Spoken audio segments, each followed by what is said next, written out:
నమస్తే సీమా న్యూస్ కి స్వాగతం. ముందుగా ముఖ్యాంశాలు. కేంద్ర బడ్జెట్లో వ్యవసాయ రంగానికి నిధులు తగ్గించడాన్ని నిరసిస్తూ రైతు సంఘం వ్యవసాయ కార్మిక సంఘం ఆధ్వర్యంలో కేంద్ర ప్రభుత్వ కార్యాలయం హెడ్ పోస్ట్ ఆఫీస్ వద్ద ధర్నా. రాత్రి వేళల్లో వివిధ దొంగతనాలకు దాడులకు పాల్పడుతున్న అంతర్రాష్ట్ర దొంగల ముఠాను పట్టుకున్న ఆదోని 3వ పట్టణ పోలీసులు. వారి వద్ద నుండి నగదు, సెల్ ఫోన్స్, మారణాయుధాలు స్వాధీనం. నగర సమీపంలోని నన్నూరు వద్ద మినీ లారీ ఢీకొని 30 గొర్రెలు మృతి. కేసు నమోదు చేసుకున్న ఓర్వకల్లు పోలీసులు. అపరభద్ర ప్రాజెక్టును వ్యతిరేకిస్తూ సంగమేశ్వరం వద్ద బ్రిడ్జి కమ్ బ్యారేజీ కోసం ఈ నెల 25న ఆర్డీఎస్ నుండి ఆదోని వరకు పాదయాత్ర చేపట్టనున్న బైరెడ్డి రాజశేఖర్ రెడ్డి. కేంద్ర బడ్జెట్లో వ్యవసాయ రంగానికి నిధులు తగ్గించి వేయడాన్ని నిరసిస్తూ నేడు కర్నూలు జిల్లా కేంద్రంలో కేంద్ర ప్రభుత్వ కార్యాలయం హెడ్ పోస్టాఫీస్ వద్ద రైతు వ్యవసాయ కార్మికుల సంఘాల ఆధ్వర్యంలో ధర్నా నిర్వహించారు.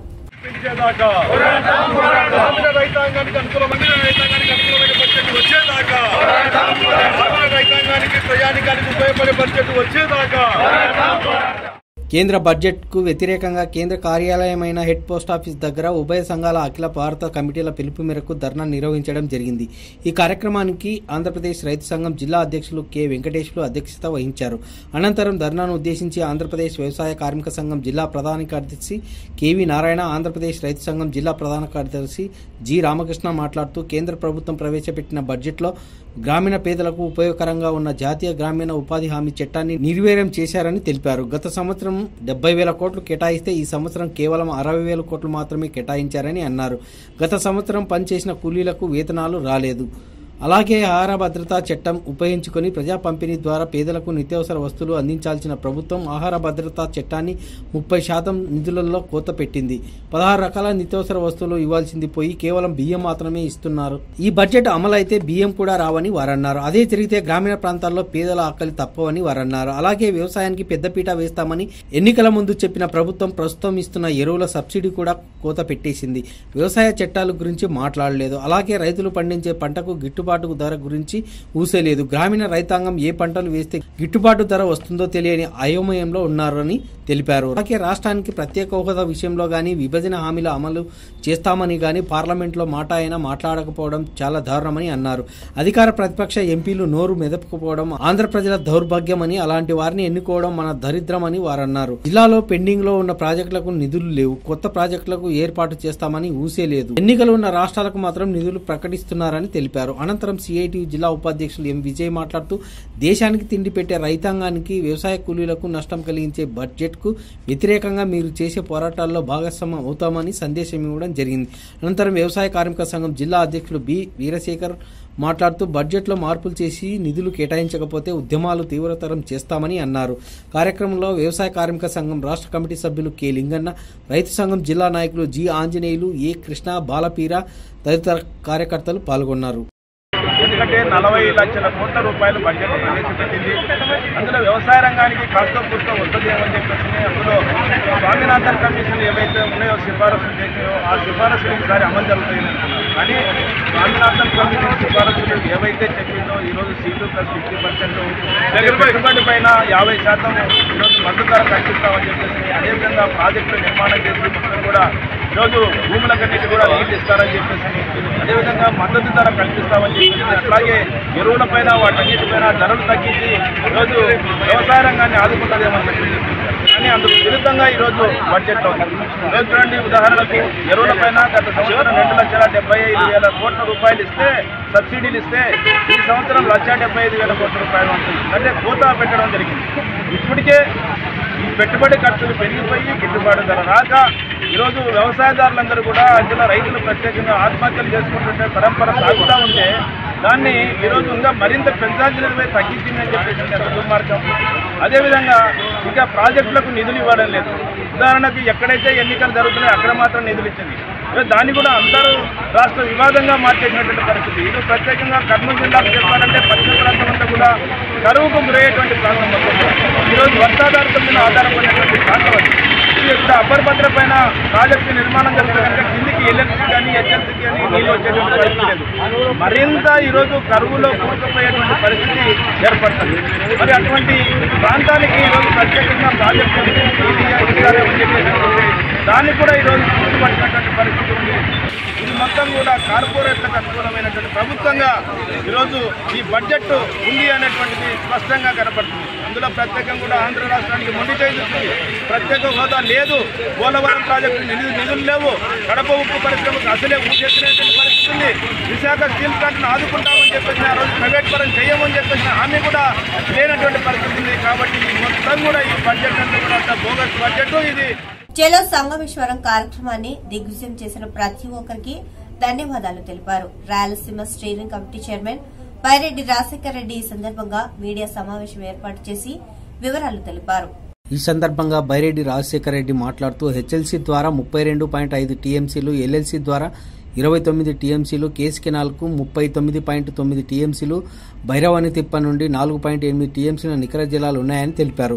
కర్ణాటకలో అక్రమ ప్రాజెక్టులు కడుతున్నారని, ఇది రాయలసీమకు పెద్ద ప్రమాదం తెచ్చే ప్రాజెక్టు అని తెలిపారు. ఇది రాజకీయం కోసం కాదని అన్ని పార్టీల నాయకులు కలిసి రావాలని పిలుపునిచ్చారు. అప్పరభద్ర ప్రాజెక్టు వ్యతిరేకిస్తూ బ్రిడ్జి కమ్ బ్యారేజీ కోసం ఈ నెల 25న ఆర్డీఎస్ నుంచి ఆదోని వరకు పాదయాత్ర చేస్తున్నట్లు తెలిపారు.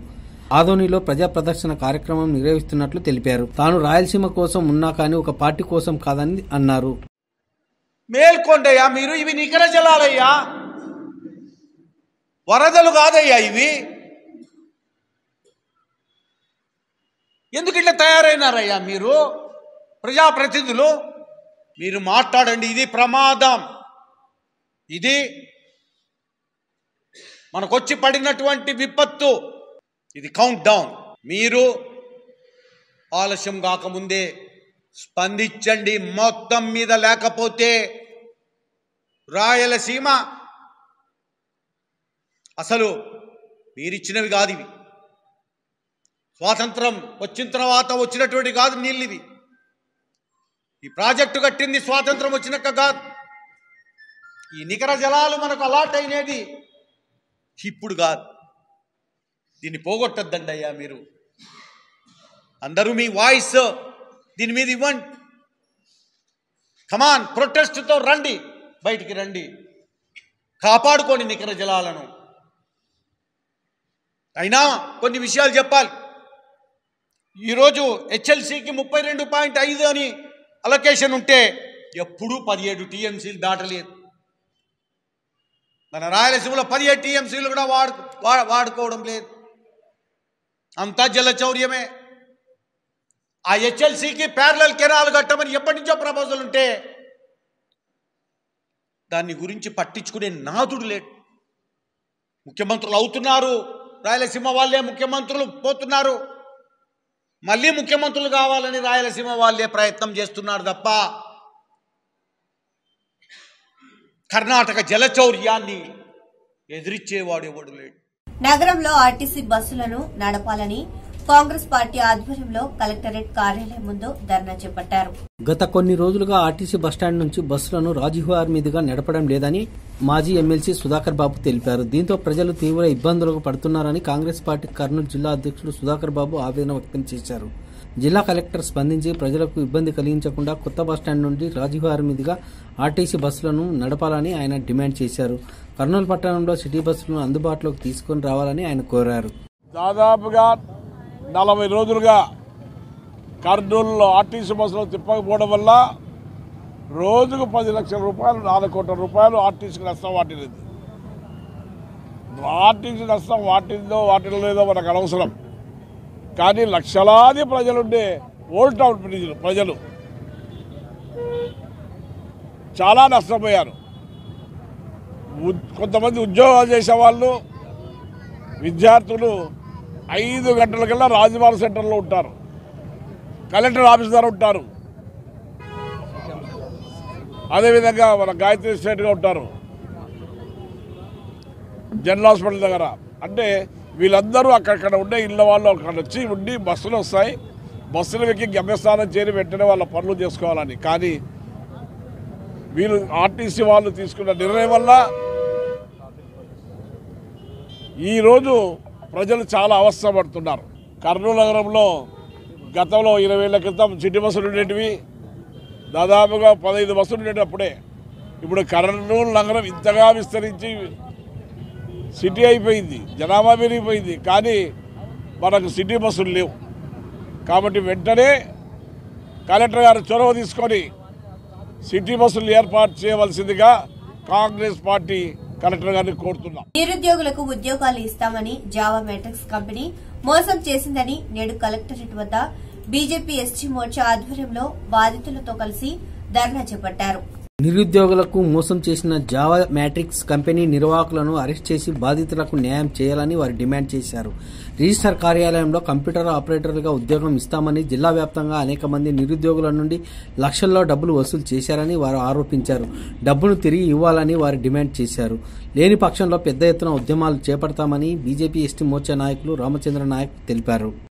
అంటే ఉద్యోగాలు లాక ఇబ్బంది పడుతున్నవారు, అంటే ఉద్యోగం ఉన్న వాళ్ళు కూడా ఇబ్బంది పడుతున్నారు. అంటే వాళ్ళకి జీతాలు ఇవ్వడం లేదు కాబట్టి వీళ్ళకు ఉద్యోగాలు ఇస్తామని చెప్పి Java Matric company, Java Matric agency, ఇది జావా మ్యాట్రిక్ అనేది ఒక ఏజెన్సీ.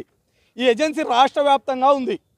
ఈ ఏజెన్సీ వాళ్ళు ఉద్యోగాలు ఉన్నాయని చెప్పి మా నిరుద్యోగ యువతను పిలిపించుకొని మీకు గవర్నమెంట్ రిజిస్టర్ ఆఫీస్లో మీకు క్లర్క్ పోస్టులు ఇస్తాము, మీకు కంప్యూటర్ పోస్టులు ఇస్తామని చెప్పి పిలిపించుకొని ఒక్కొక్కరి దగ్గర 3 లక్షల రూపాయలు వసూలు చేశారు.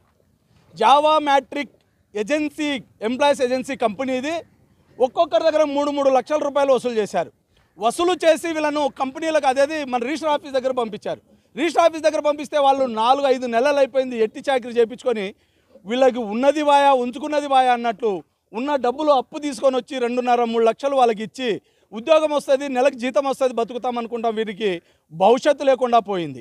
ఈరోజు వాళ్ళకు భార్య పిల్లలు రోడ్డు మీద పడ్డారు. అయితే ఈరోజు ఈ జావా మ్యాట్రిక్ కంపెనీ బాధితులందరము కలిసి ఈరోజు ఇక్కడ ఉన్న వాళ్ళందరూ బాధితులే. ఇప్పుడు మేము చెప్తున్నాము, ఈ రోజుకిన తొందరగా ఈ జావా మ్యాట్రిక్ కంపెనీ స్పందించి వాళ్ళ ఉద్యోగాలు, జీతభత్యాలు వాళ్ళ దగ్గర తీసుకున్న డబ్బులు వాళ్ళకి ఇచ్చినా సరే, లేదంటే దీన్ని నేను ఢిల్లీలో కూడా తీసుకెళ్ళిపోయి ఈరోజు రాష్ట్రపతిని కూడా కలిసి మరి ఈ జావా మ్యాట్రిక్ కంపెనీ మీద మేము ఖచ్చితంగా కంప్లైంట్ చేస్తాము. కర్నూలు నగర సమీపంలోని బోర్వకల్లు రెడ్డి డాబా వద్ద గురువారం తెల్లవారుజామున మినీ లారీ ఢీకొని 30 గొర్రెలు మృతి చెందాయి. స్థానికుల వివరాల మేరకు నన్నూరు గ్రామానికి చెందిన గొర్రెల కాపర్లు కురువ మద్దయ్య ఎల్లస్వామి దాదాపుగా 500 గొర్రెలను గురువారం తెల్లవారుజామున 4 గంటలకు నన్నూరు గ్రామం నుండి ఓర్వకల్లు లింగమయ్య చెరువుకు తీసుకుని వస్తుండగా రెడ్డి డాబా వద్ద మినీ లారీ గొర్రెల మందను ఢీకొట్టి వెళ్లిపోయింది. ఈ ప్రమాదంలో 30 గొర్రెలు అక్కడికక్కడే మృతి చెందాయి. కేసు నమోదు చేసుకుని దర్యాప్తు చేస్తున్నట్లు ఎస్ఐ మల్లికార్జున తెలిపారు. కర్ణాటక, ఆంధ్ర రాష్ట్రాలలో రాత్రి వేళలో రోడ్డు ప్రక్కన ఆగి ఉన్న లారీ డ్రైవర్లకు నిద్ర లేకుండా చేస్తున్న అంతర్రాష్ట్రాల దొంగల ముఠా పోలీసులకు చిక్కారు.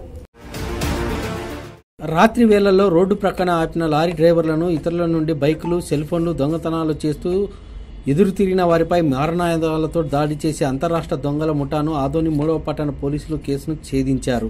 కర్నూలు జిల్లా ఆదోనిలో గత నెల 24వ తేదీన ఆదోని ఎమ్గనూరు బైపాస్ రోడ్లో ఆంజనేయ స్వామి విగ్రహం దగ్గరలో రోడ్డు ప్రక్కన ఉన్న లారీ నిద్రపోతున్న డ్రైవర్ పురుషోత్తం అనే వ్యక్తి నుంచి ఒక సెల్ ఫోన్ మరియు 5,000 రూపాయల నగదును ఈ ముఠా దొంగలించిపోతుండగా లారీ డ్రైవర్ ప్రమోషన్ వెంటబడి పట్టుకునగా రెండవ వ్యక్తి వర్ష తన దగ్గర ఉన్న కత్తితో డ్రైవర్ను విచక్షణ రహితంగా పొడిచి అక్కడి నుండి 4 పారిపోయి ఓ ఎస్టేట్లో దూరి ఇంటి వద్ద ఉన్న 2 మోటార్ సైకిల్ను దొంగిలించిపోయారు. బాధితుల ఫిర్యాదు మేరకు కేసు నమోదు చేసి దర్యాప్తు చేపట్టిన Adoni 3 town CI Sriram SI తన సిబ్బందితో కలిసి ముఠాను దాడి చేసి పట్టుకున్నారు. డీఎస్పీ వినోద్ కుమార్ ఆధ్వర్యంలో 4 ముద్దాయిలను, వారు దొంగిలించిన 14 బైకులను, 60 సెల్ ఫోన్లను, మారణాయుధాలను, నగదును మీడియా ముందు ప్రవేశపెట్టారు. గతంలో కూడా వీరు ఎన్నో దొంగతనాలు, నేర కేసుల్లో ముద్దాయిలుగా ఉన్నారని డీఎస్పీ వినోద్ కుమార్ తెలిపారు. దాడి దగ్గర నుంచి దొంగలించబడిన కేసులో ముద్దాయిల్లో షికారి ప్రేమం, వర్షం, పుట్టూరు, వర్షానాయక్, శ్రీనాయక్ అనేసి వీళ్ళంతా కూడా రిలేటివ్స్ అన్నమాట. ప్రస్తుతం కర్ణాటకలో జీవనం చేస్తూ ఉన్నారు. ఈ ముద్దాయిల్ని అరెస్ట్ చేసే భాగంలో శ్రీరాము, తర్వాత జయశేఖర్, వాళ్ళ సిబ్బంది అంతా కూడా కష్టపడి ఈరోజు ఉదయం తెల్లవారుజామున మధ్యాహ్నం 12:30 గంటలకు ఎన్జీ ప్లాట్స్ దగ్గర వాళ్ళు ఉంటే వాళ్ళని అరెస్ట్ చేసి వాళ్ళ దగ్గర 9 మారణాయుధాలు, దాదాపుగా 14 మోటార్ సైకిళ్ళు, 60 సెల్ ఫోన్లు సీజ్ చేయడం జరిగింది. వాళ్ళ ఇంట్రాగేషన్లో దాదాపుగా 12 నేరాలను ఒప్పుకోవడం జరిగింది. దాంట్లో కర్నూలు కోటం సంబంధించి ఒక వ్యక్తి చనిపోవడం కూడా జరిగింది వీళ్ళు దాడి చేసిన తర్వాత. మన కేసులో అయితే పురుషోత్తం అనే డ్రైవర్ గాయపడి కంప్లైంట్ ఇచ్చినందువల్ల ఆ కేసులో ముద్దాయిల్ని ఇప్పుడు అరెస్ట్ చేస్తూ ఉన్నాము.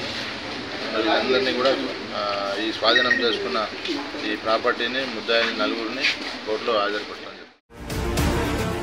ఆలూరు మండలం హత్తిబెల్గల్ గ్రామంలో అప్పుల బాధతో రైతు వీరన్న పురుగుల మందు తాగి ఆత్మహత్య చేసుకున్నారు. ఈ విషాద ఘటనతో కుటుంబ సభ్యులు శోకసంద్రంలో మునిగిపోయారు. పేద మధ్యతరగతి కుటుంబాలు ఇంటి పన్ను కట్టలేని వారికి రెండవసారి కోర్టు నోటీసు ఇవ్వడం బాధాకరమని, వడ్డీతో కలిపి పన్ను కట్టలేమని నేడు డిప్యూటీ కమిషనర్ ఎస్వీ రామాదేవిని కలిసి వడ్డీ చక్రవడ్డీ మాఫీ చేయాలని వినతి పత్రం అందించారు. కరోనా వల్ల పేద మధ్యతరగతి కుటుంబాలు ఆర్థికంగా తీవ్ర ఇబ్బందులు పడుతున్నారని, ఇంటి పన్నుకు చక్రవడ్డీ వేయడం వల్ల వేలకు వేలు రావడం వల్ల ఇంటి పన్ను కట్టలేకపోవడం వల్ల పేద మధ్యతరగతి కుటుంబాలకు రాష్ట్ర ప్రభుత్వం కోర్టు నోటీసులు ఇచ్చి కోర్టుల చుట్టూ తిప్పడం బాధాకరమని అన్నారు. ఇంటి పన్ను కొంత మాఫీ చేయాలని వారు కోరారు. ఈ కార్యక్రమంలో ఎస్సీ ఎస్టీ బీసీ మైనార్టీ మహిళా ఐక్యవేదిక నగర అధ్యక్షురాలు మీసాల సుమలత, తెలుగుదేశం పార్టీ మహిళా విభాగం నగర కార్యదర్శి చంద్రకళాబాయి, టీడీపీ సాంస్కృతిక విభాగం జిల్లా అధ్యక్షులు హనుమంతరావు, టీడీపీ బీసీసీఎల్ అధికార ప్రతినిధి నరసింహనాయుడు పాల్గొన్నారు.